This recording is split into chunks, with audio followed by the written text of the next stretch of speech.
بسم اللہ الرحمن الرحیم الحمدللہ رب العالمین۔ السلام علیکم۔ میرے چینل فضائل توبہ استغفار کو لائک کریں، شیئر کریں اور سبسکرائب کے بٹن کو لازمی دبائیں، کیونکہ میری آنے والی ویڈیو آپ کو ملے۔ گھنٹی کے بٹن کو لازمی دبائیں کیونکہ آنے والی ویڈیو میری آپ کو ملے۔ میرے ویڈیو کو سن کے سبسکرائب لازمی کریں، یہ آپ کی طرف سے چھوٹا سا انعام ہوتا ہے۔ آج کا میرا ٹاپک ہے جی 5 آدمیوں کے پاس نہ بیٹھ کر۔ حضرت محمد باقر رحمۃ اللہ علیہ کو ان کے والد نے خاص طور سے اہتمام سے وصیت فرمائی ہے، جو پہلی فصل کی حدیث کے سلسلے میں نمبر 23 پر گزر چکی ہے، وہ بہت تجربے کی بات ہے۔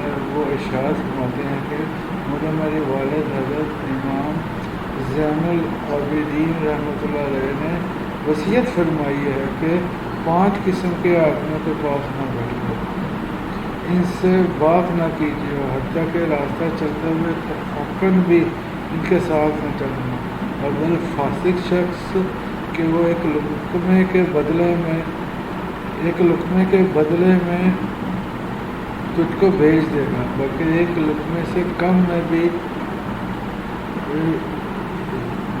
میں نے پوچھا کہ ایک لقمے سے کم میں کس طرح بچے گا؟ فرمانے لگا محض لقمے کے امید پر تجھ کو بھیج دے گا، اور وہ لقمہ اس کو میسر بھی نہ ہوگا۔ دوسرا بخیل کہ وہ تیرے سخت احتجاج کے وقت بھی تیرے سے کنارہ کش ہو جائے گا۔ تیسرا جھوٹا شخص، وہ بالو دھوکہ کی طرح سے تجھے دھوکے میں رکھے گا۔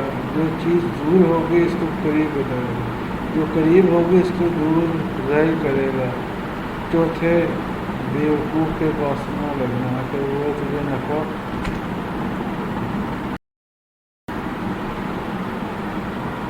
پہنچانے کا ارادہ کرے گا، تب بھی اپنی حماقت سے نقصان پہنچا دے گا۔ مثل مشہور ہے کہ دانا دشمن نادان دوست سے بہتر ہے۔ پانچواں قطع رحمی کرنے والے کے پاس نہ جاؤ، کہ میں نے قرآن پاک میں 3 جگہ اس پر لعنت فرمائی ہے۔ میرے چینل فضائل توبہ استغفار کو سبسکرائب کریں، لائک کریں اور شیئر کریں اور گھنٹے کے بٹن کو لازمی دبائیں اور ویڈیو کو اینڈ تک لازمی دیکھیں۔